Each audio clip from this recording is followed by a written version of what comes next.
এবারে metal presence কৃষি সংবাদ সুজলা সুফলা।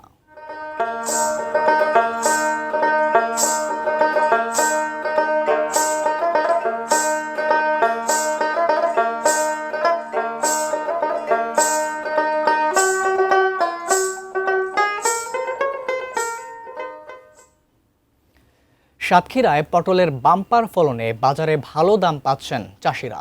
আগামীতে বিদেশে রপ্তানি করা গেলে লাভের পরিমাণ আরও বাড়বে বলে মনে করছে জেলা কৃষি দপ্তর।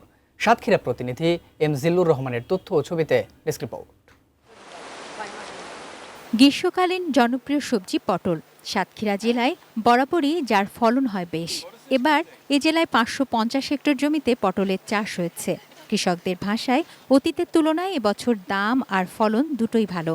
বিঘা প্রতি ফলনে 1 থেকে 1.5 লাখ টাকা লাভের আশা করছেন চাষিরা। এবছর যেমন পটলের দাম পাওয়া গেছে, যদি প্রতি বছর এরকম পটলের দাম পাওয়া যেত তাহলে আমাদের চাষিরা ব্যাপক লাভবান হয়ে যেত। 30,000-এর মতন খরচ করি, মনে করেন জনকে কিনতে 50-60,000-এর মতন লাভ হয়েছে। সাতক্ষীরার পটল কিনে দেশের বিভিন্ন স্থানে বিক্রি করছেন পাইকাররা। ক্ষেত থেকেই 50 থেকে 55 টাকা কেজি দরে কিনছেন তারা।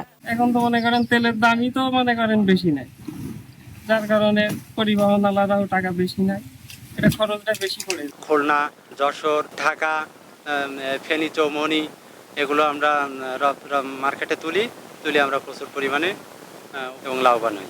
সাতক্ষীরার মাটি পটল চাষের জন্য বেশ উপযোগী। এই চাষ অব্যাহত থাকলে আগামীতে বিদেশে রপ্তানি করে লাভের পরিমাণ আরও বাড়বে বলে আশা জেলা কৃষি অধিদপ্তরের।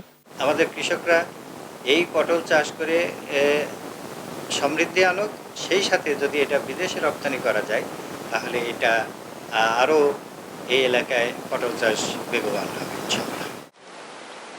তুনা সিনা তনু, ডেস্ক রিপোর্ট, এটিএন নিউজ।